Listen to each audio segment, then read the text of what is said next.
Dollar rate విషయంలో కూడా ఇటీవల మనం చూస్తున్నాం. దాదాపు రూ. 85 నుంచి అనుకుంటా దాదాపు రూ. 95 టచ్ అయ్యే పరిస్థితికి డాలర్ రేట్ వచ్చింది. ఈ రోజు వచ్చేసరికి 91.9 ఎంతో డాలర్ రేట్ చూపిస్తా ఉంది.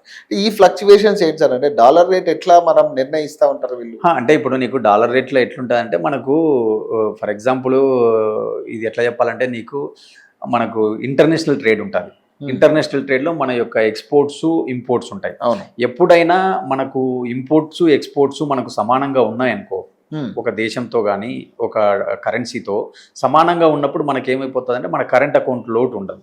సో కాబట్టి అప్పుడు మన డాలర్ రేట్ కానీ ఈక్వల్గా ప్యారల్గా జరుగుతుంది. ఫర్ ఎగ్జాంపుల్ మన ఎగుమతులు తక్కువగా ఉండి మన దిగుమతులు ఎక్కువ ఉంటే అప్పుడు ఏమైపోతుంది, కరెన్సీలో చాలా డిఫరెన్స్ వచ్చి కరెంట్ అకౌంట్ లోడ్ పడుతుంది. అప్పుడు ఏమైపోతుంది, ఆటోమేటిక్గా డాలర్ రేట్ పెరుగుతుంది. అంటే ఇప్పుడు నీకు ఇంకొక రకంగా చెప్పాలంటే ఇప్పుడు డాలర్ రేటు పెరిగింది, ఇండియా మన రూపీ క్షీణించింది అంటారు. ఇప్పుడు ఎవరైనా విద్యార్థులు అక్కడ యూఎస్లో చదువుతూ ఉంటారు, వాడు లాస్ట్ మంత్ ఒక 10,000 ఎంతో ఫీజు కట్టింటాడు, $5,000 $4,000 ఫీజు కట్టింటాడు. ఇప్పుడు రూపాయి తగ్గడం వల్ల ఏమైపోతుంది, ఇక్కడ నుంచి ఇండియా నుంచి వాళ్ళ ఫాదర్ పంపించాల్సినటువంటి వ్యక్తి చాలా కొంత ఎక్కువ మొత్తంలో పంపించాల్సి ఉంటుంది. అంటే ఇవన్నీ ఏంటంటే అదే నేను అంటున్నాను, డిపెండ్స్ ఆన్ మెనీ ఫ్యాక్టర్స్. ఏదో ఒక ఫ్యాక్టర్ మీద ఆధారపడి ఈ ఫ్లక్చువేషన్స్ ఇవన్నీ ఉండవు. ఇది ఓవరాల్గా ఇంటర్నేషనల్ మార్కెట్ల పైన ఆధారపడి ఉంటుంది కాబట్టి సో ఇలాంటివి అనేటువంటి అందుకే నాకు రిపోర్టింగ్లో ఎలా ఉంటుందంటే కాన్స్టెంట్ కరెన్సీ లేదా ఈ రోజు ఉన్నటువంటి అంచనాల ప్రకారం ఉన్నట్టుగా వాళ్ళు 2 రకాల రిపోర్టింగ్ ఉంటుంది. మీరు ఎప్పుడైనా ఎకనామిక్ టైమ్స్ కానీ ఫినాన్షియల్ టైమ్స్ కానీ ఇట్లాంటి ఫినాన్షియల్ మ్యాగజైన్స్ చదివితే నీకు రిపోర్టింగ్లో మనకి ఇస్తారనమాట. కాన్స్టెంట్ కరెన్సీ, ఫ్లక్చువేషన్ కరెన్సీ, లేదా year on year, Y on Y, ఇట్లా వాళ్ళ రిపోర్టింగ్ ఉంటుంది.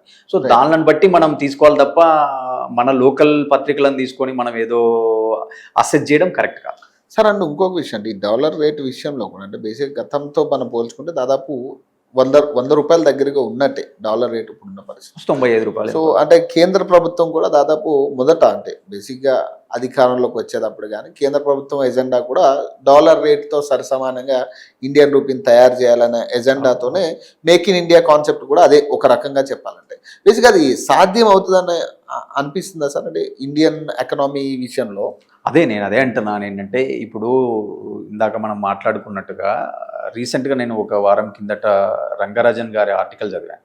సో అందులో ఆయన మాట్లాడిన మాటలు ఏంటంటే ఒకవైపు మనం డాలర్కు కౌంటర్గా కరెన్సీ తయారు చేయాలా, దేశంలో క్రిప్టో కరెన్సీ, ప్రపంచంలో క్రిప్టో కరెన్సీ తీసుకురావాలా, డిజిటల్ కరెన్సీ తీసుకురావాలా, ఇట్లాంటి చర్చలు మనం చాలా చూసినాం. ఇంకొకటి ఏంటి, ట్రేడింగ్ అనేది లోకల్ కరెన్సీలోనే జరగాల అని కొన్ని దేశాలు, ఏదైతే రష్యా, చైనా, భారత్ ఇట్లా కొన్ని దేశాలు మాట్లాడుతాయి. కానీ రెస్ట్ ఆఫ్ ద వరల్డ్ మొత్తం డాలర్ వైపే ఉంది.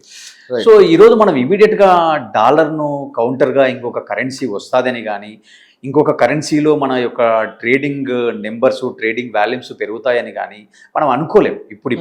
సో ఇది చాలా సుదీర్ఘమైనటువంటి ప్రక్రియ. మోరోవర్ ఎన్నో దేశాల మధ్యన ఒక కూటమిగా ఏర్పడి వాళ్ళ మధ్య అండర్స్టాండింగ్ జరగాల.